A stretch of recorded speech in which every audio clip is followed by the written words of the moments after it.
Good evening, everyone.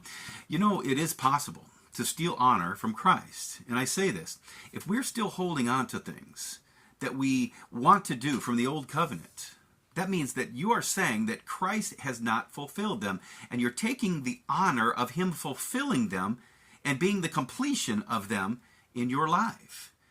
Anything from the old covenant, it seems like without question in my feed whether I'm giving a video or doing an online session, that someone will say that we have to keep the Sabbath, or we have to keep the law, we have to keep the diet, or we have to keep tithing. Regardless of what it is, someone argues and says this must be, but my friends, you're stealing the honor from Christ in the allowance of him to fulfill those things in your life.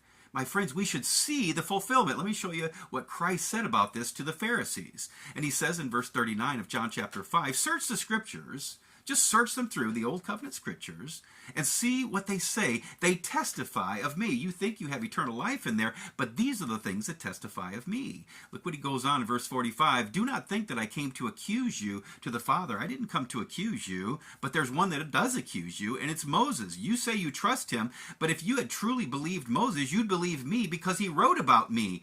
Friends, he says, if you don't believe in the writings of Moses, which clearly they truly did not, how can you believe me, Jesus says? My friends, we're stealing honor from Christ when we're holding on to the things that we could clearly see that he fulfilled. And how do we miss this? Well, we miss it in the same way that the Jews missed it. It says in Hebrews chapter 4 and verse 2 that they saw all the types and symbols, but they didn't see Christ in it.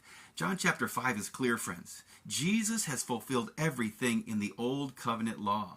He says that very clearly in Luke chapter 24:44. There's nothing left out. There's nothing that I did not fulfill in the Psalms, in the prophets, and in the law of Moses. There's nothing that I left out. So if you're holding on to something, you're doing Christ a dishonor and saying that he did not fulfill that. Friends, let go of all that stuff and enter Christ by faith today.